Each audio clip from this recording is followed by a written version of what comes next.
The first cost of the building is a fraction of the total cost of that building and its operation and maintenance.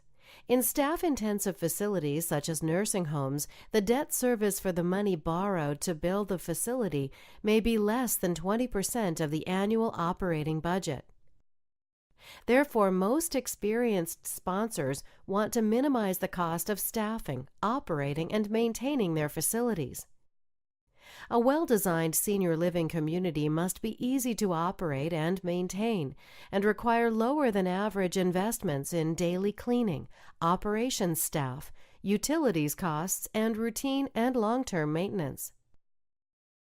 In addition, well-designed communities limit the hospitality and care staff needed to provide the desired level of resident services.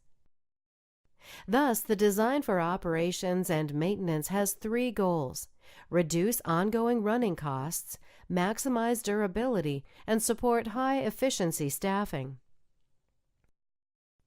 Operating costs fall into the following categories: labor-related, which includes administrative, dietary, housekeeping, maintenance, care staff, marketing, and other departments. Non-labor related, which includes taxes, insurance, raw food, utilities, marketing, repairs and maintenance, housekeeping, management fees, and other.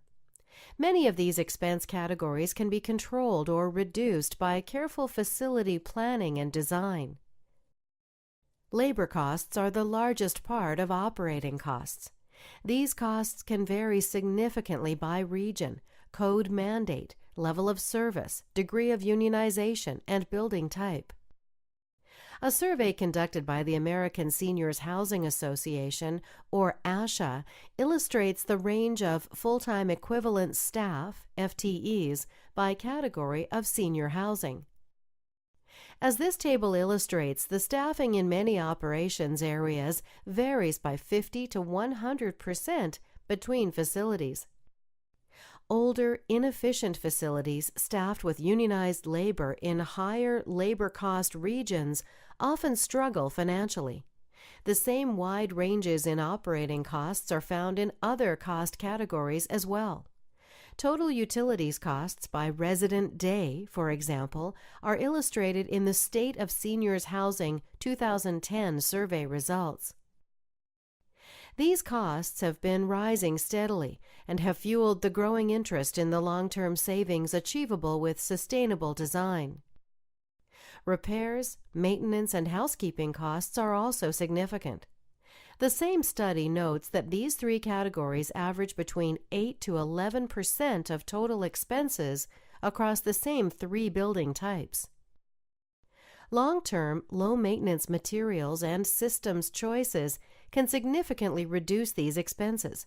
Real estate, staffing, and operations and maintenance costs vary considerably depending on resident needs and services offered. Operations and maintenance costs are divided into three components: running and maintenance costs, including building operations staff, repair and replacement costs, including phased replacement of both mechanical equipment and finishes, and utilities costs. In senior living, staffing and real estate costs are inversely related. As the level of service increases, the impact of real estate costs, land, building construction, FF&E, financing, and taxes diminishes.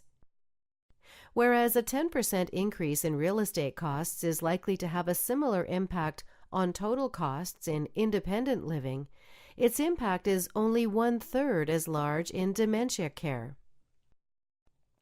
On the other hand, a design that saves one full-time nursing staff member on each shift can save over $120,000 and cover the debt service on $1.5 to $2 million of capital costs.